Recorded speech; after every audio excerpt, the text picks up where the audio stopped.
La cigarette électronique ou vapoteuse, un objet plébiscité par beaucoup pour remplacer la cigarette. Le principe, une solution chimique qu'on chauffe pour en inhaler la vapeur. 1 million de flacons par mois sortent de cette usine en Gironde, un secteur d'activité qui n'existait pas il y a encore 10 ans. Depuis 2012, on n'a jamais cessé d'évoluer. Il y a eu des variations sur le marché liées soit à l'actualité ou soit aux politiques de réduction des risques. On est toujours sur un axe de croissance. Aujourd'hui, on est en train de revoir à nouveau des néo-vapoteurs, des gens qui veulent quand même, par le bouche à oreille, se mettre à la cigarette électronique. Une partie de ce succès, des arômes pour tous les goûts qui donnent à la vapeur cette odeur si particulière.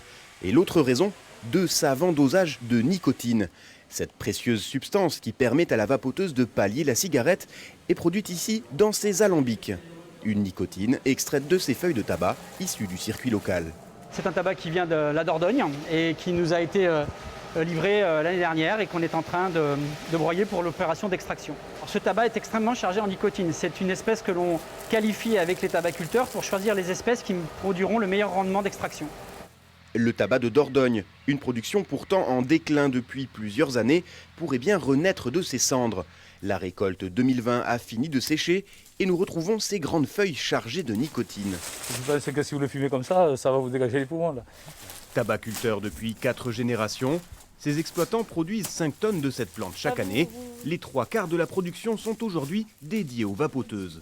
C'est un tabac brun qui fait partie des premières variétés que l'on a découvert sur le secteur. Le cours mondial du tabac fumé était tellement bas, donc nous n'avions plus forcément de marge de manœuvre et de marge financière.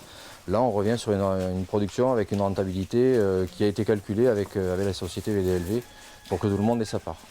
Et le secteur n'a pas fini d'évoluer. De nouvelles variétés de tabac à nicotine sont en développement en Dordogne. Et de l'autre côté de la chaîne en Gironde, des études sont menées pour continuer de développer cette cigarette du XXIe siècle.